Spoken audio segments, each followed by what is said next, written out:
Hola chicos, espero que estén muy bien. Aquí el profe Luis una vez más y hoy vamos a hablar acerca de los corregidores o en su defecto corregidor o provincia. Esta va a ser una institución y a su vez un funcionario público que servía a las ordenanzas del rey. Estas ordenanzas van a ser claras y precisas. Gobernar en los territorios que no hayan sido encomendados con anterioridad. Comenzamos. ¿Qué es entonces un corregimiento? Corregimiento llamado provincia se encargó de regir las comunidades indígenas no encomendadas, es decir, en donde ya sea los caciques nativos todavía tuvieran su cargo o título nobiliario o en su defecto, en donde se haya perdido cualquier tipo de autoridad. Se establece a partir del siglo XVI.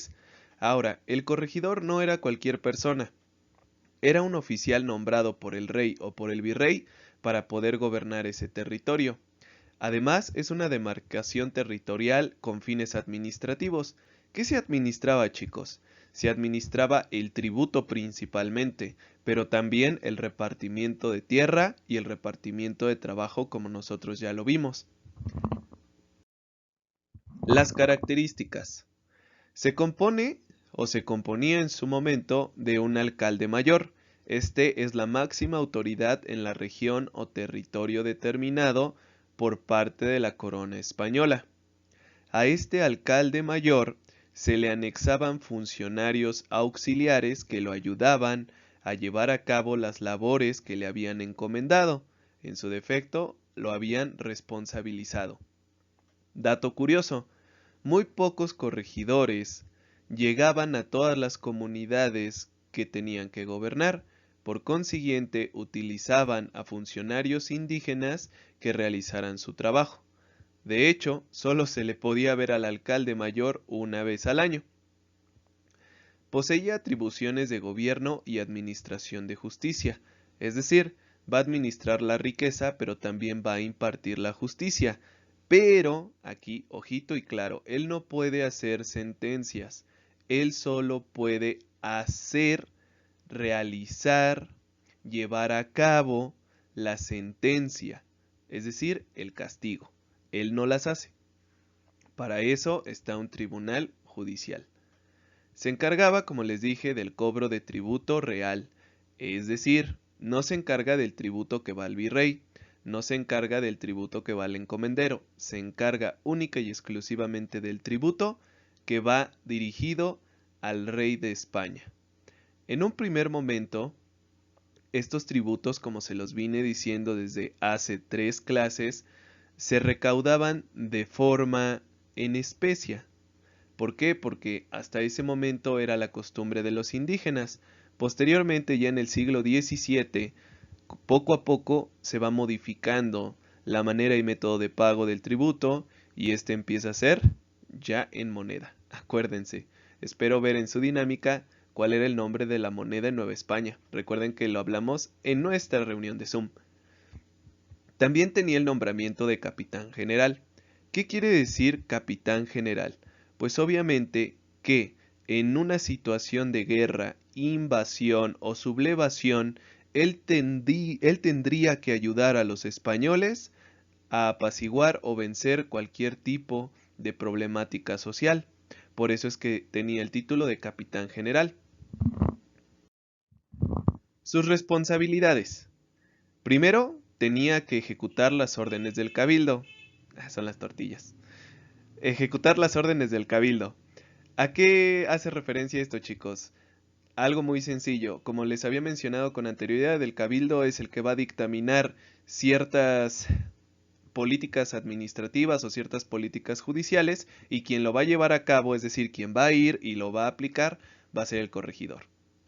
2. También tenía la responsabilidad de utilizar, de administrar y de velar porque la utilización de los bienes de la comunidad fuera eficaz y eficiente en las propiedades que le pertenecían al rey. 3.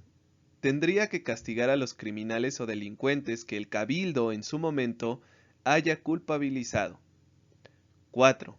También tendría que velar por regular los precios en su venta y en su compra para que no fueran injustos. 5. Ejecutar obras públicas. El cabildo, el gobernador, el intendente o el virrey o el rey manda hacer una obra pública. Quien tiene que velar y quien tiene que cuidar porque esta obra pública se haga conforme a lo establecido por el rey o por el virrey, tendría que ser el corregidor. Entre otras responsabilidades que tenía el corregidor y que éstas no fueron tan buenas en su funcionamiento debido a, obviamente, la carga tan grande de responsabilidades que ya tenía de por sí, era velar por la salubridad de la comunidad y también por velar el buen estado de las vías de comunicación en el lugar o el territorio que le tocara gobernar. Aquí, hijos, pasa algo muy importante y es algo que tenía que explicarles. El gran problema de Nueva España va a empezar a suscitarse en el siglo XVII cuando los bandidos empiezan a asaltar los caminos, específicamente estas rutas de la plata que llevaban ese recurso mineral. Aquí es donde los corregidores van a empezar a jugar un papel de policías o de custodios para proteger los bienes del rey. No se les olvide eso. Sus obligaciones, así como tenía responsabilidades, híjole, también tenía obligaciones que muchas veces no se cumplieron. Y aquí va la explicación. Primero, tenía que respetar los usos y costumbres de los indígenas, pero en las ordenanzas decía que mientras no afectara en cualquier momento el juicio de un buen católico, es decir, que los iba a respetar siempre y cuando no rompieran con los esquemas o los paradigmas que la Iglesia Católica manejaba en ese entonces. Ejemplo, si querían hacer un ritual en donde, no sé, sacrificaran a una persona, pues obviamente eso no se les iba a permitir. Por eso es que el corregidor muchas veces incumplió en abusos debido a que el respetar el uso y costumbre de los indígenas no estaba bien demarcado o delimitado cuando se dice que también tenían que respetar la religión católica y que estos no fueran en su contra. 2. No podía obligar a vender a los indígenas productos a menor precio. Es decir, como él estaba gobernando un territorio y que muy pocas veces alguien iba a ver lo que estaba haciendo, pues muchos corregidores incurrieron en esto, precisamente en vender productos indígenas a un menor precio y que estos no tuvieran ningún tipo de ganancia. Esa era una parte de su obligación, tenían que velar porque los productos se vendieran a un precio justo. Desafortunadamente no se va a lograr. 3. Evitar el mal uso de las tierras de los naturales. Aquí abrimos un paréntesis, hijos. A los indígenas en ese entonces había dos conceptos con los cuales se les conocía, naturales o indios, para que lo recuerden. Ahora, ¿cómo era el mal uso de estas tierras de los naturales? Con dos muy sencillas acciones. 1. Evitar que el ganado español dañara las tierras de los naturales, es decir, a veces el ganado traspasaba las tierras de los españoles, iban y se comían el pasto, los alimentos o la siembra o la cosecha que ya habían realizado los indígenas. Por consiguiente, se trataba de evitar eso. 2. Pues que se apropiaran ilegalmente de tierras de indígenas dentro de la demarcación de del corregimiento. 4.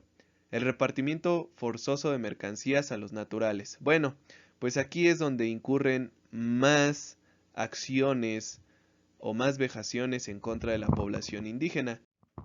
El corregidor estaba obligado a vender mercancías a los naturales para que estos pues pudieran utilizarlas y llevar a cabo su vida a la usanza hispana.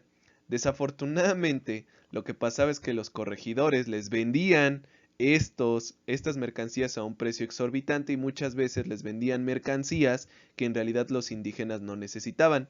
Por consiguiente, entraban en un conflicto. Ahora, a los corregidores, en un primer momento, como el sueldo era muy bajo, se les permitió utilizar a los indígenas para labrar sus tierras o para hacer uso doméstico y servicios domésticos de ellos. Lo que va a pasar aquí es que van a incurrir en otro abuso. ¿Qué pasa entonces con los corregidores? Bueno, pues los corregidores van a ser sometidos al final de su mandato a una audiencia, no real audiencia, solo a una audiencia. Y ahí se revisaba cuál había sido su actuar durante todo su gobierno en el territorio que le habían otorgado. Desafortunadamente, muchos de ellos se iban impunes a pesar de que las ilegalidades en las que habían incurrido fueran demandadas por los indígenas en su momento. Espero que les haya gustado el video, chicos. No se me van sin antes contestar una pequeña actividad. Uno, primer pregunta. ¿Qué obligaciones tenía que cumplir el corregidor? 2. ¿Qué responsabilidades tenía que llevar a cabo el corregidor? Y 3. ¿Qué características tenía el corregidor? Nos vemos, chicos, cuídense mucho, hasta luego.